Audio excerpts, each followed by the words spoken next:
है वो बीमारी दो कारणों की वजह से है। सबसे बड़ा कारण है ज्ञान का अभाव, दूसरा कारण है पूंजीवादी लोग। दो ही कारण कैंसर के, ऐसे तो छोटे छोटे अनेकों कारण हैं, लेकिन सारांश रूप में सबसे बड़ा कारण है ज्ञान का अभाव और पूंजीवादी लोग। ज्ञान के अभाव में कैंसर होता है, पहली बात। दूसरा, पूंजीवादी लोग कैंसर को बेच रहे हैं। कैसे बेच रहे हैं? उदाहरण के लिए हमारे देश में आज से 60 साल पहले यूरिया डीएपी आया, 60-70 साल। उससे पहले हमारे लोगों की खुराक कितनी होती थी? आप अपने परदादा से पूछना, 10-10 रोटी खाते थे। कितनी मोटी, इतनी मोटी रोटी चूल्हे पे सेकती थी, खाते थे। अनाज आता था, उगता था। फिर हमारा माइंड वॉश किया गया, हमें कहा गया कि नहीं, यूरिया डीएपी पेस्टिसाइड से अच्छा अनाज उपजेगा, ज्यादा उपजेगा, और हमें यूरिया डीएपी दे दिया। जिस समय उन्होंने हमें यूरिया डीएपी पकड़ाया, उस समय भी हमें फ्री दिया जाता था। सरकारों के माध्यम से सब्सिडी पे हमें फ्री दिया जाता था। गांव गांव उनके एजेंट आते थे, समझाते थे हमें, और समझा के फ्री हमें क्या दे दिया? Urea DAP. अब उस यूरिया डीएपी से उनको क्या लाभ हुआ? आज वो मोटा पैसा ले रहे हैं आप लोगों से, यूरिया डीएपी का लाइन लग के आप खरीद रहे हो, पहला। दूसरा, जब उनका यूरिया डीएपी बिका तो उनको पैसा मिला। तीसरा सबसे बड़ा क्या हुआ? तीसरा ये हुआ कि जब आप बीमार हुए, किसी को कैंसर हुआ, किसी को कब्ज हुई, किसी को जोड़ों का दर्द हुआ, मुझे दे दे बेटा, बंद हो गया। कोई बात नहीं, छोड़ो इसको, दोबारा लगा दो, लगाना आता है तो लगा लो। चालू कौन सा कराता है?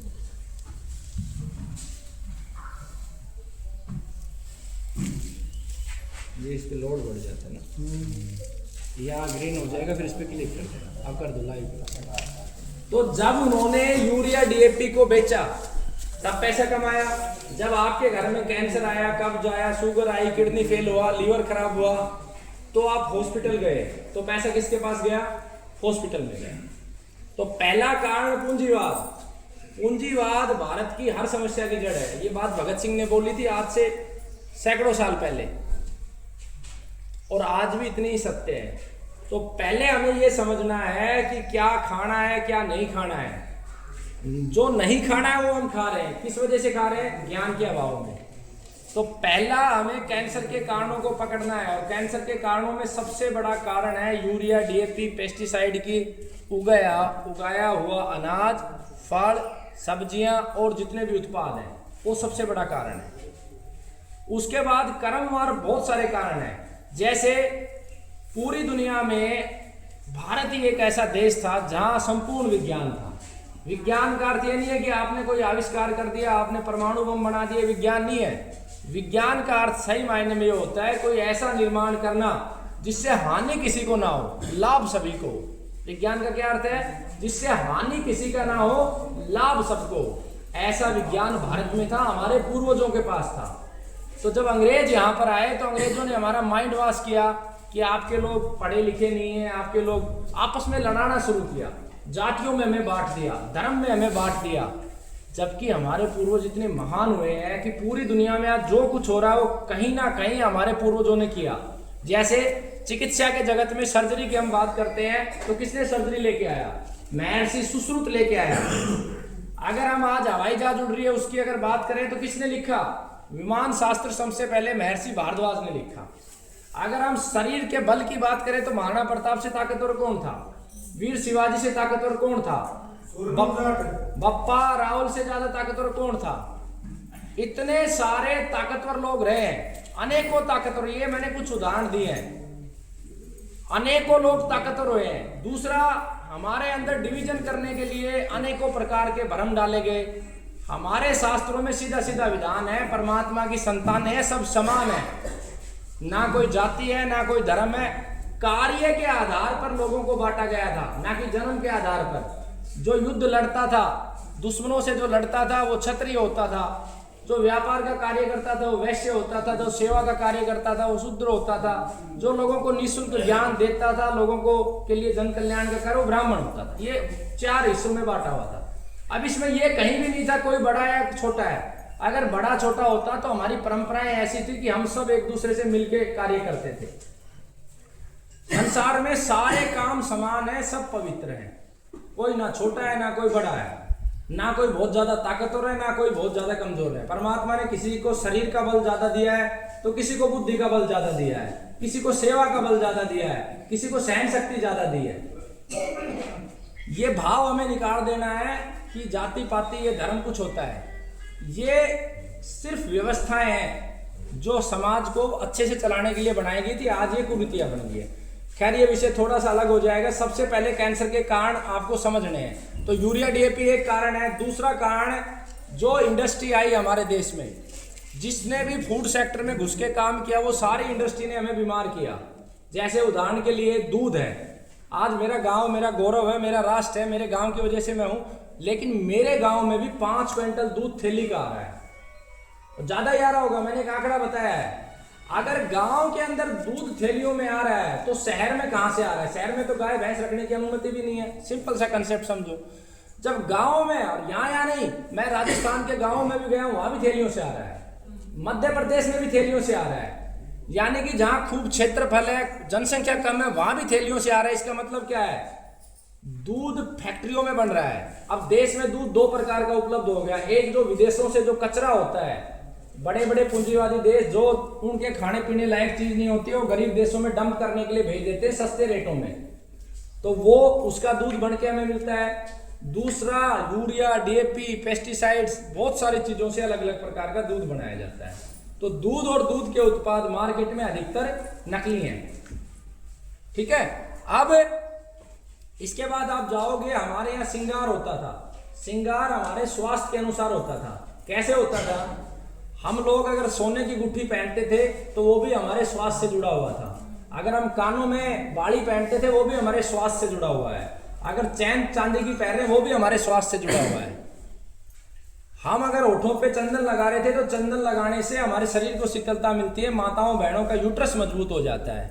अब उस सारे विषय को उठा के उद्योग में डाल दिया गया। आज जितने फैशन के आइटम है, लिपस्टिक हो, नेल पेंट हो, ये अनेकों प्रकार की क्रीम्स हो, साबुन हो, ये सब क्या कर रही हैं? ये सारी की सारी आपको बीमारी दे रही है। लिपस्टिक के अंदर निकल है, मरकरी है, क्रोमियम है, और वो भी एक्सट्रीम मात्रा में है।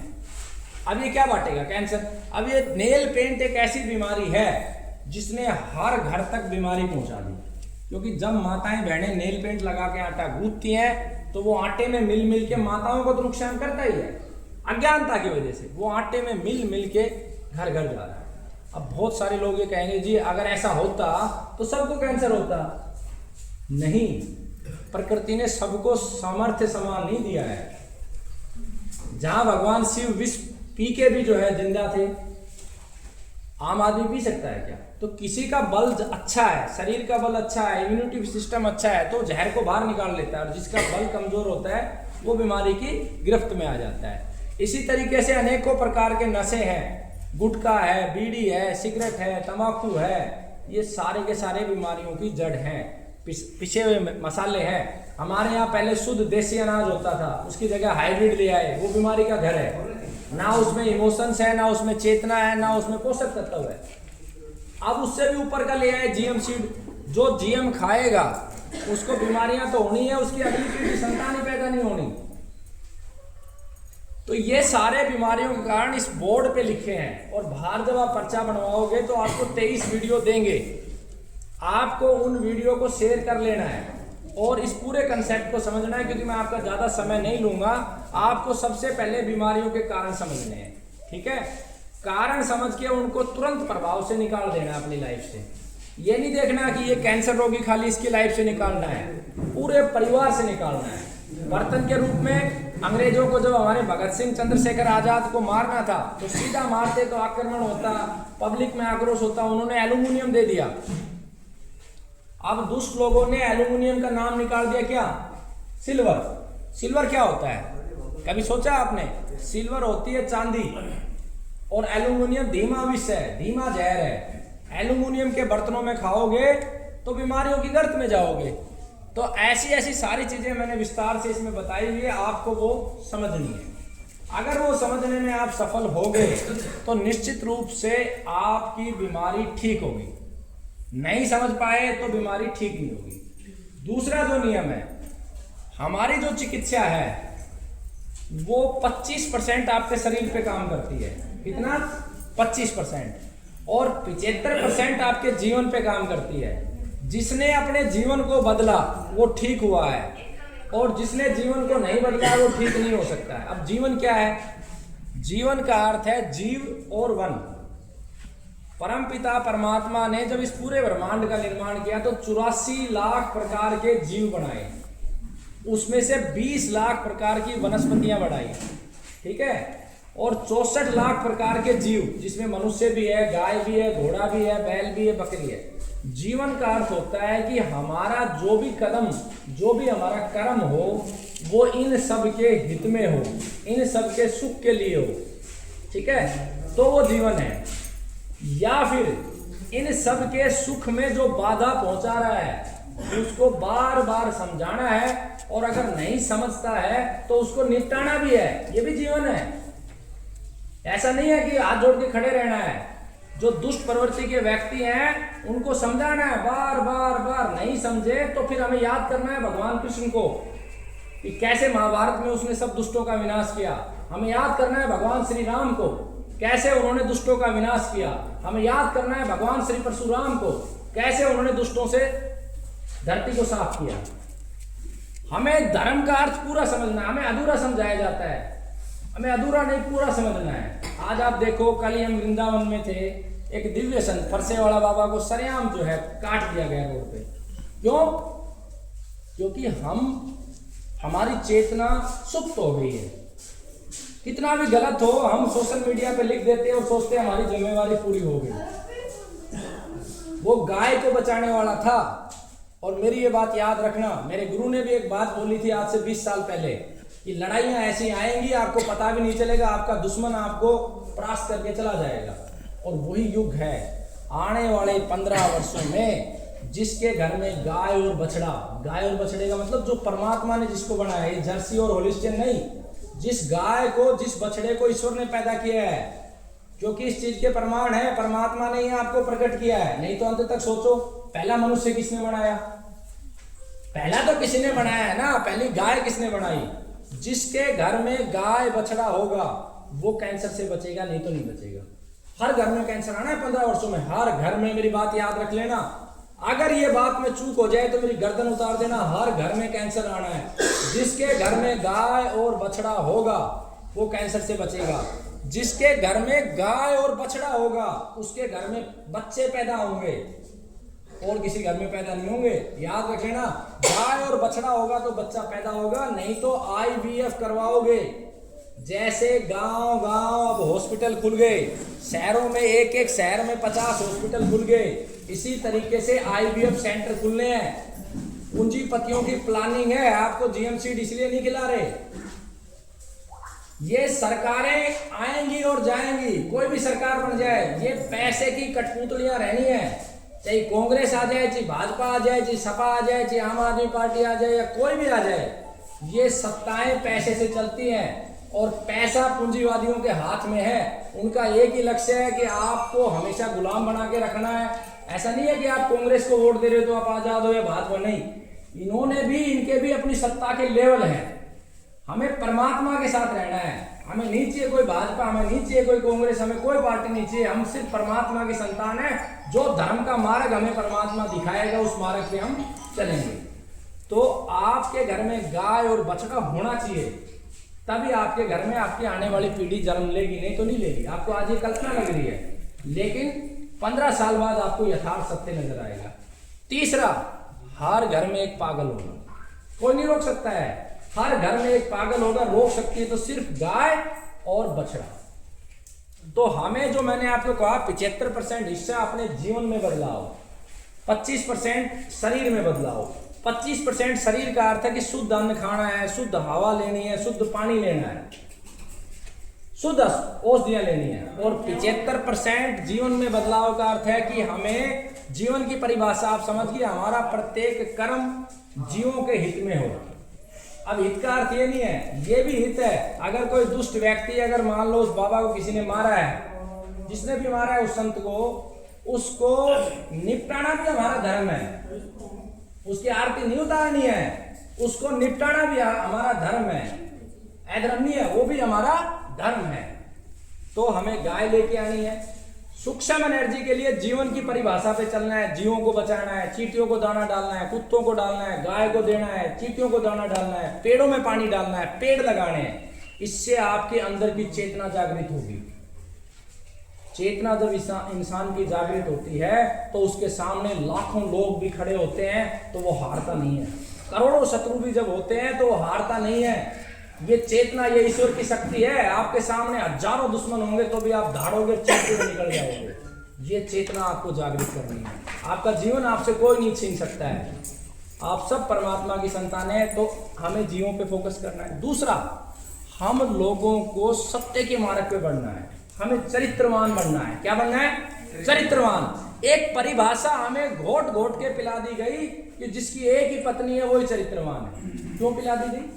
इसलिए पिला दी गई क्योंकि जो सात्विक एनर्जी के लोग थे उनकी संख्या सीमित करनी थी, और जो राक्षसीय प्रवृत्ति के लोग थे उनकी संख्या बढ़ानी थी। आप भोले भाले लोग समझ जाते हैं। हमें ये बचपन से पढ़ाया गया कि हमारे राजा महाराजा अय्यास थे, उनकी 10-10 रानियां थी। नहीं, ऐसा नहीं है। हमारे राजा सारे के सारे, मैं किसी एक के लिए बात नहीं कर रहा हूं, कोई 1% अपवाद हो तो अलग बात है। हमारा देश अगर सोने की चिड़िया था तो इस लोकतंत्र के दम पे नहीं था, जो हमारे राजाओं के दम पे था। चाहे राजा विक्रमादित्य हो, बाजीराव पेशवा हो, शिवाजी हो, महाराणा प्रताप हो, राजा सूरजमल हो, उन्हीं के दम पे था। और अकेले, एक और बात था, तो ये सामूहिक प्रयास होता था। आज हमारे देश में हो क्या रहा है? आज हमारे देश में जो हमारे मूल थे, जैसे हमारा महाराणा प्रताप, शिवाजी, ये हमारे मूल हैं। इनको हमने बांट दिया। क्या बोलते हैं? जय राजपूत, जय महाराणा प्रताप। ऐसा कहते ही हम समाज को मार देते हैं। महाराणा प्रताप को जिताने वाले आदिवासी लोग थे, वीर लोग थे नहीं थे? वो गुजरी माई थी जिसकी वजह से महाराणा प्रताप जिंदा रहा, उसका वंश चला। और आज दुर्भाग्य की बात देखिए, हमारे समाज के लोग ही लड़ रहे हैं कि पृथ्वीराज चौहान गुर्जर था या राजपूत था। अरे क्या फर्क पड़ता है? राष्ट्रभक्त था, राष्ट्र से प्रेम करने वाला था, समाज को बचाने वाला था, बात खत्म। हमें उस विचार पे जाना है जो विचार सीधा सीधा परमात्मा से निकल रहा है। उस विचार को हमें आगे बढ़ाना है। तो हमें सूक्ष्म एनर्जी बढ़ाने के लिए सत्य के मार्ग पे जाना है। मैंने आपको बोला चरित्रवान। चरित्रवान का अर्थ क्या है? आपके चित्त के अंदर जो हो, आपकी अंतरात्मा में जो हो, वही आपकी वाणी पे हो, तो आप हो चरित्रवान। हाँ, अगर आपको झूठ बोलना पड़ता है तो केवल उस समय जब जन कल्याण हो, तुम्हारा स्वार्थ नहीं हो। जैसे मेरे पास रोगी आता है, उसकी बीमारी ज्यादा भी है तो मुझे यही बोलना होता है कि 100% ठीक हो जाएगा, क्योंकि मुझे पता है कि इसका हौसला बढ़ेगा तो बीमारी ठीक होगी, हौसला घटेगा तो बीमारी ठीक नहीं होगी। तो हमें चरित्र की परिभाषा गलत पढ़ा दी गई। ऐसा नहीं है। महाराणा प्रताप की अगर 4 रानी थी, 3 रानी थी तो चरित्रवान थे। राजा अगर अधिक पत्नियां रखते तो इसलिए कि उनका डीएनए मजबूत होता था, और अधिक से अधिक संतानें अगर सात्विक पैदा होंगी तो राष्ट्र का कल्याण होगा। एक तरफ अगर 100 मांसाहारी लोग हैं और 50 शाकाहारी लोग हैं तो क्या बढ़ेगा? समाज में मांसाहार बढ़ेगा। अगर 100 शाकाहारी लोग और 50 मांसाहारी है तो क्या बढ़ेगा? शाकाहार बढ़ेगा। तो धर्म को मानने वाले, धर्म के मार्ग पे चलने वाले लोगों की मदद करना, उनके साथ खड़ा होना, ये भी परमात्मा का कार्य है। आज हम देखते हैं हमारे बहुत सारे संत, मुझे बड़ी पीड़ा होती है, आसाराम बापू जी, जिन्हें ईसाईयत लोगों ने, आसाराम बापू ने जितना काम किया शायद ही राष्ट्र में कोई कर पाए। जहां जहां ईसाइयों ने आदिवासियों को ईसाई बना दिया, माइंड वाश करके, वहां आसाराम बापू जी ने अपने गुरुकुल खोले और उन बच्चों को निःशुल्क शिक्षा दी। उनकी 500 से अधिक गाय, 1 लाख से अधिक गायों को पाल रहे हैं। और ऐसे दिव्य संत को फंसा दिया गया विदेशी लोगों ने। और हमें हमारे लोगों पर भरोसा नहीं है। हमें अपने लोगों पे विश्वास करना पड़ेगा। हमें आज तक आपने कभी देखा किसी अन्य समुदाय या धर्म के किसी व्यक्ति के ऊपर कोई आरोप लगा और उनके लोग उनके अगेंस्ट खड़े हुए हो? एक सिंगल घटना दिखा दो कि किसी मौलाना पे आरोप लगा और कोई मुस्लिम उनके खिलाफ खड़े हो गए हो, ईसाइयों पे आरोप लगा और ईसाई उनके खिलाफ खड़े हो गए? कभी नहीं। हमें अपने लोगों पे भरोसा करना होगा। हमारी संस्कृति को खत्म करने के लिए पूरे विश्व में षड्यंत्र लगा रखे हैं और भारत सीमित रह गया है। बहुत ज्यादा समय नहीं है भारत के पास। 15 से 20 वर्षों में भारत की मूल आत्मा खत्म हो जानी है अगर आज हमारे लोग जागरूक नहीं होते। तो हमें धर्म के मार्ग पे चलना है, धर्म का कार्य करने वालों का साथ देना है।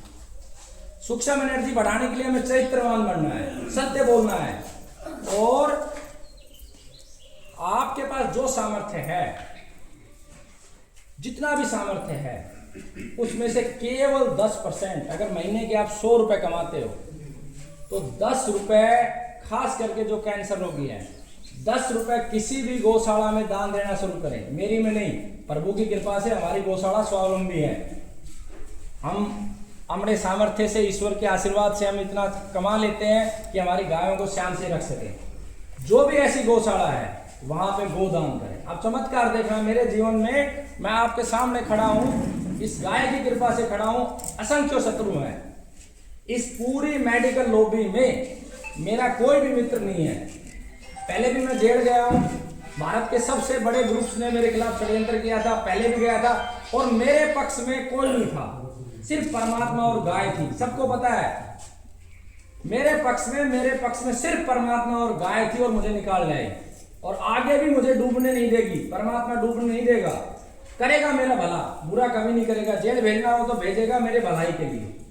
तो गाय को आप घर में गाय नहीं रख सकते तो 10% अपनी आमदनी गाय को दो। 10% नहीं दे सकते, अभी मेरी बात पे भरोसा नहीं है, तो 1% दे के देखो। इतना भी नहीं कर सकते तो पहली रोटी सिर्फ गाय की दे के देखो। सिर्फ गाय की एक रोटी निकाल के अपने हाथ से खिला के देखो, आपको उसका क्या परिणाम मिलता है आप खुद समझ जाओगे। जो लोग मेरे को जानते हैं, बचपन से जानते हैं, उनको पता है कि कहां से निकल के एक एक रुपए मैंने अपने हाथ से एक एक दुकानों से लिया है। 21-25 लाख के कर्ज में था, मैं यहाँ बैठा था, और आज गाय का दिया हुआ सामर्थ्य है। भारत के किसी भी हिस्से में जहां लोग हिंदी बोलते हैं, वहां जहां चला जाऊं प्रेम से लोग मुझे लेने के लिए तैयार है, बैठाने के लिए तैयार है, खाना खिलाने के लिए तैयार है। ये गाय का सामर्थ्य है। इतने असंख्य लोग प्रेम शत्रु हैं, तो शत्रुओं से अनंत गुना लोग मेरे से प्रेम करने वाले भी हैं। तो ये कर्म आपको करना है। ऐसा करने से आपकी सूक्ष्म एनर्जी बढ़ेगी। 75% इससे में अच्छा जीवन की परिभाषा समझ गए। दान, दूसरे के लिए प्रार्थना और चरित्रवान, सिर्फ इतना कर लोगे तो आपका 75% हिस्सा ठीक हो जाएगा। रोजाना जो रोगी है, जिसमें भी आपकी आस्था है, राम, श्याम, परशुराम, देवी माई, सीता, गीता, राधा, जिस भी भगवान में आपकी आस्था है, निरंतर उसका नाम आपके मन में चलते रहना चाहिए। काम करते करते भी चलता है वो। एक समय ऐसा आ जाएगा कि आप उसी पे केंद्रित हो जाओगे। आप देखो कैसे धीरे धीरे धीरे सारे कष्ट मिट जाएंगे। तो इससे आपका 75% हिस्सा मजबूत हो गया। अब तीसरी बात, जो इस सदी की सबसे नया और सबसे अच्छा विचार है, अगर हमने इस विचार को लागू कर दिया तो आप मेरी बात मान लेना, आपके बच्चे बच जाएंगे। और इस विचार को आपने लागू नहीं किया तो आपका जन्म भी हॉस्पिटल में होगा, आपकी मृत्यु भी हॉस्पिटल में होगी, और जो आप कमा के बचाओगे वो सब हॉस्पिटलों में चला जाना है। क्या करना है आपको गांव-गांव, शहर प्रतियोगिताएं आयोजित करनी है। किस चीज की प्रतियोगिता? जैसे कुश्ती की होती है, जैसे कबड्डी की होती है, जैसे क्रिकेट की होती है। क्यों करते हैं हम ये प्रतियोगिता? ताकि अच्छे खिलाड़ी का चुनाव कर सकें। लेकिन जो विषय जीवन का है, जो डॉक्टर आपको जीवन देने वाला है, क्या उसका चुनाव नहीं करोगे? नहीं करोगे तो बिल्कुल ठीक नहीं हो सकते। जब भारत में सोशल मीडिया नहीं था, ये यूट्यूब, फेसबुक, इंस्टाग्राम नहीं था, तब तक जो वैद्य अच्छा काम करता था उसके ठीक हुए रोगी उसका प्रचार करते थे और उसका नाम होता था।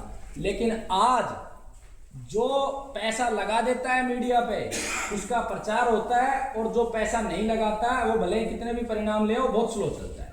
अब क्योंकि आपके दरवाजे मौत आ गई है, कैंसर का दूसरा नाम मौत है, आपके दरवाजे मौत आ गई है, तो आपको सही चिकित्सक का चुनाव करना पड़ेगा। इस धरती पे इस समय अधिकतर जो चिकित्सक हैं, एलोपैथी को छोड़ के आयुर्वेद, यूनानी और जितनी भी पत्तियां हैं, उसमें मैक्सिमम चिकित्सक झूठ पे खड़े हैं। एलोपैथी सत्य बोलती है, असत्य नहीं बोलती। इसीलिए एलोपैथी की जितने सारे हॉस्पिटल हैं वो खुल गए, क्योंकि वो ये बोलेंगे शुगर की गोली खानी है तो जिंदगी भर खानी है भैया, इसका सोल्यूशन ऑपरेशन है तो ऑपरेशन गारंटी भी नहीं है, आपको झूठा वो नहीं देंगे। लेकिन आयुर्वेद के लोग आपको झूठी गारंटी भी दे देंगे, कह देंगे जी ठीक कर देंगे। और इसी झूठ के चलते हुए आज इतने सारे वैद्य बन गए हैं जिन्होंने आज तक एक भी रोगी ठीक नहीं किया। जहां से भी कैंसर की चिकित्सा लो, हाथ जोड़ के उस वैद्य से ये पूछो भाई 100 रोगियों का मोबाइल नंबर दे दे जो ठीक हुए हैं। समझ रहे हैं मेरी बात? केवल 100 रोगियों का मोबाइल नंबर दे दे और आपको मोबाइल नंबर लेके ये करना वेरीफाई। कैसे वेरीफाई करोगे?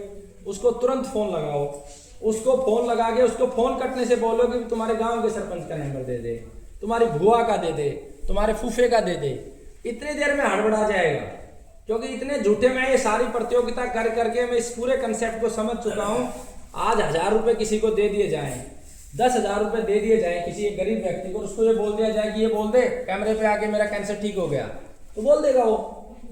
उसको क्या जाना है? ना उसको पता देता है, ना उसमें मोबाइल नंबर देता है। तो ऐसे झूठे मक्कारों से सावधान रहने की जरूरत है। तो जब 100 नंबर मांगोगे तो वो आपसे घुमा फिरा के बात करेगा, मेरी किताब में लिखे हुए हैं, मेरे YouTube पे डली हुई है वीडियो। मोबाइल नंबर नहीं देंगे आपको। तो मोबाइल नंबर लेने हैं। अगर किसी ने दे दिए तो समझो वो चिकित्सक श्रेष्ठ है, अच्छे से वेरीफाई करके ही दवा लें, क्योंकि इस कैंसर में ज्यादा समय नहीं मिलता है। आपको धीरे धीरे धीरे बढ़ती जाती है बीमारी। अब क्योंकि आप मेरे दरवाजे आए हो तो मेरा वेरिफिकेशन करो, खुल के करो। अब इन दीवारों पे 100 से ज्यादा रोगियों के मोबाइल नंबर भी है, ठीक है। कुछ लोगों के शुरुआत में मोबाइल नंबर नहीं डले हैं, उनके नंबर आप मेरे से ले सकते हो। दूसरा, आपको ये पुस्तक जिस ग्रुप में आपको ऐड किया जाएगा, ये पुस्तक मिलेगी PDF आपको। इसमें 500 की डिटेल है। एक और मिलेगी रेड कलर में, उसमें 500 की डिटेल है। जिन चैनलों पे आप जाओगे उसमें हम सबके मोबाइल नंबर देते हैं, ठीक है। अंतिम बात आपको जो मैं कह रहा हूं वो सबसे ज्यादा महत्वपूर्ण है। यहाँ पर दवा लेने का जो नियम है, सबसे पहले वो वीडियो देंगे, वो सुननी पड़ेगी, उसे लागू करना पड़ेगा। उसे लागू कर सकते हो तो ठीक हो सकते हो, अन्यथा यहाँ ठीक नहीं होगे। पहली बात, यहाँ पर आपको एक प्रशिक्षण दिया जाएगा। जैसे आज आपको आधा घंटा सिखा रहे हैं, बता रहे हैं बेसिक, ऐसे ही पूरे दिन का एक प्रशिक्षण दिया जाएगा जो मैंडेटरी है। उस प्रशिक्षण में बुद्धिमान व्यक्ति जो घर में चीजों को समझ के लागू कर सके, रोगी की जरूरत नहीं है, वो आएगा, उसको हम पूरे दिन सिखाएंगे।